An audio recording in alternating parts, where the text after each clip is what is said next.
سوالات ہیں. پہلا سوال ہے کہ میں نے منت مانی تھی کہ میں پیر کا روزہ پوری زندگی رکھوں گی. ٹھیک ہے. وہ مشکل بہت ہی، میرے میاں دوسری شادی کرنے لگے تھے، تو میں نے یہ منت مانی تھی کہ میں اپنا گھر، اللہ پاک میرا گھر بچا لے، انہیں ہدایت دے دے تو میں پوری زندگی پیر کا روزہ رکھوں گی. تو میں اب وہ روزے 10 سال سے رکھ رہی ہوں. ٹھیک ہے. لیکن مسئلہ یہ پوچھ رہے ہیں کہ اگر کبھی انسان بڑھاپے میں چلا جائے یا کسی وجہ سے روزے نہ رکھ سکے تو اس کی کوئی معافی توبہ میں ہو سکتی ہے، افطاری میں ہو سکتی ہے. اور اگر فرضی روزے جس طرح ہم قضا کرتے ہیں حیض کے دنوں تو وہ ہم دوبارہ رکھتے ہیں قضا روزے اس کے، تو کیا یہ جو منت مانی ہوتی ہے ان روزوں کی وہ بھی حیض کے دنوں میں جو چھوٹ جائے وہ رکھنے ہوتے ہیں؟ مسئلہ یہ ہے کہ سب سے پہلے تو جب کوئی شخص منت مان لیتا ہے اور مشروط ہوتا ہے، کیونکہ اکثر مشروط ہوتا ہے، اگر مقید منت ہے، مشروط ہے، مثلا یہ کام ہو جائے تو میں ایسا کروں گی، اگر وہ کام ہو جاتا ہے تو پھر واجب ہے کہ جیسا آدمی نے کہا ویسا وہ کرے گا. اور اگر وہ وقت متعین کر کے کیا ہے، جیسے آپ نے کہا کہ ہر پیر کا روزہ رکھوں گی، تو اس پیر کو ہی روزہ رکھنا واجب ہے. اگر نہیں رکھیں گی تو شدید گناہگار ہوں گی اور اس روزے کی قضا آپ پر لازم ہوگی. تو جب تک آپ کی ہمت ہے آپ روزے رکھتی رہیں. جب آپ یہ سمجھتی ہیں کہ اب آپ بوڑھی ہو گئی ہیں اور اب آپ سے روزہ نہیں رکھا جا رہا ہے، نقاہت زیادہ ہوتی ہے یا اور معاملات ہو جاتے ہیں، بیماری وغیرہ بھی خدا نخواستہ ہو سکتی ہے، تو پھر آپ ہر روزے کے بدلے میں فدیہ دیں گی. ایک صدقہ فطر کی مقدار آپ کو صدقہ کرنا ہوگا، لیکن اس وقت کرنا ہوگا جب آپ روزہ رکھنے سے عاجز آ جائیں. ایسا نہیں کہ آپ ابھی سے شروع ہو جائیں کہ روزہ رکھ سکتی ہیں لیکن سوچا چھوڑو روزہ نہیں رکھتے، کفارہ ادا کر دیتے ہیں. ایسا نہیں ہے، آپ کو کرنا ہوگا.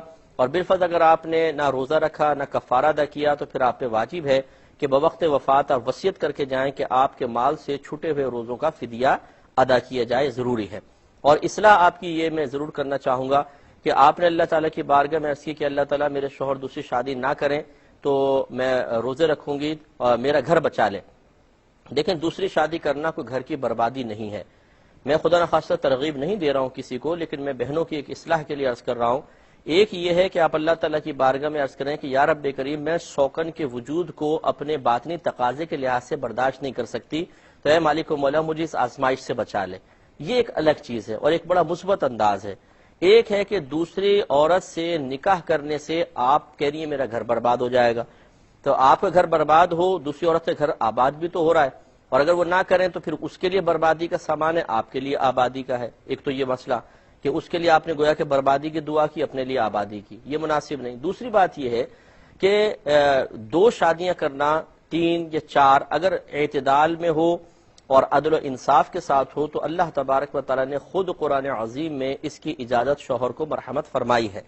تو پھر اس فعل کو برا سمجھنا اور اس پر اعتراض کرنا یہ مناسب نہیں ہے.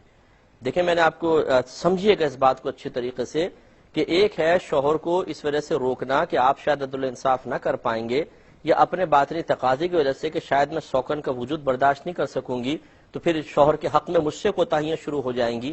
یہ ایک الگ چیز ہے.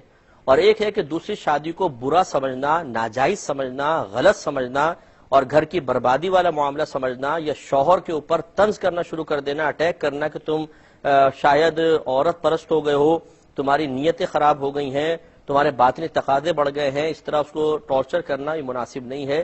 کیونکہ کثیر انبیاء علیہ السلام سے دوسری شادیاں ثابت ہیں. خود ہمارے نبی کریم صلی اللہ علیہ وسلم کی 9 اور ایک روایت کے مطابق 11 ازواج تھیں، اور کثیر صحابہ کرام سے 2 شادیاں، 3 شادیاں ثابت ہیں. اگر دوسری شادی کرنا ہی معیوب ہوتا یا برا ہوتا تو پھر یاد رکھیں کہ نبیوں کی طرف اور صحابہ کی طرف برائی کی نسبت کرنا لازم آئے گا. اس لیے ہم آپ کی خدمت میں عرض کر رہے ہیں کہ آپ اپنے باطنی تقاضے کے لحاظ سے ایک چیز کو ناپسند کر رہی ہوں وہ ایک الگ بات ہے، لیکن اس کو برا نہ کہیے، اس لیے کہ شرعاً وہ ایک جائز کام ہے اور حلال ہے. جائز اور حلال کو برا کہنا یہ خود برا ہوتا ہے. امید ہے کہ آپ بھی توبہ کر لیں گے. انہوں نے فرمایا کہ جس طرح